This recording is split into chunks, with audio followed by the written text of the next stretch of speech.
എല്ലാവർക്കും നമസ്കാരം. എല്ലാവരും സുഖമായിരിക്കുന്നെന്ന് വിശ്വസിക്കുന്നു.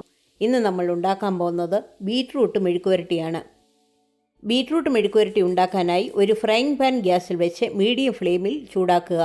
അതിലേക്ക് 1 ടേബിൾ സ്പൂൺ വെളിച്ചെണ്ണ ഒഴിച്ച് 1/2 ടീസ്പൂൺ കടുകിട്ട് പൊട്ടിക്കുക. കടുക് പൊട്ടിക്കഴിയുമ്പോൾ 25 ചെറിയ ഉള്ളി 4ആയി കീറിയത്, കുറച്ച് കറിവേപ്പില, 4 വറ്റൽമുളക്, 3 പച്ചമുളക് ചെറുതായിട്ട് അരിഞ്ഞത്, 4 വെളുത്തുള്ളി അല്ലി ചതച്ചത്, ഇത്രയും ഇട്ട് വഴറ്റുക. നിങ്ങളുടെ കയ്യിൽ ചെറിയ ഉള്ളി ഇല്ല എങ്കിൽ 2 സവാള ചേർത്താലും മതി. അതിലേക്ക് 1/2 കിലോ ബീറ്റ്റൂട്ട് തൊലി ചെത്തി ചെറുതായിട്ട് അരിഞ്ഞ് 2-3 തവണ വെള്ളത്തിൽ കഴുകി വെള്ളം ഒട്ടുമില്ലാതെ ഇടുക.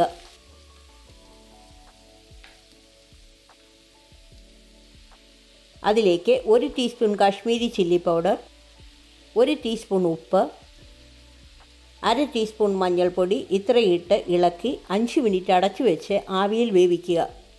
അധികം കനത്തിൽ അരിയാത്തത് കൊണ്ട് അല്പം പോലും വെള്ളം ഒഴിച്ചിട്ടില്ല. നിങ്ങൾ ബീറ്റ്റൂട്ട് കനത്തിലരിഞ്ഞാൽ അല്പം വെള്ളം തളിക്കേണ്ടി വരും.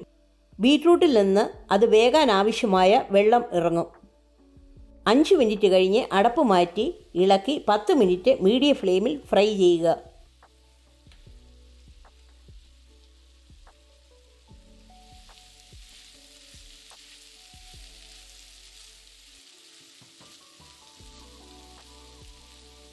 ബീറ്റ്റൂട്ട് എടുക്കുന്നതിന് 2 മിനിറ്റ് മുമ്പ് 1/4 ടീസ്പൂൺ കുരുമുളക് പൊടി ചേർത്ത് 2-3 മിനിറ്റ് കൂടി ഫ്രൈ ചെയ്യുക.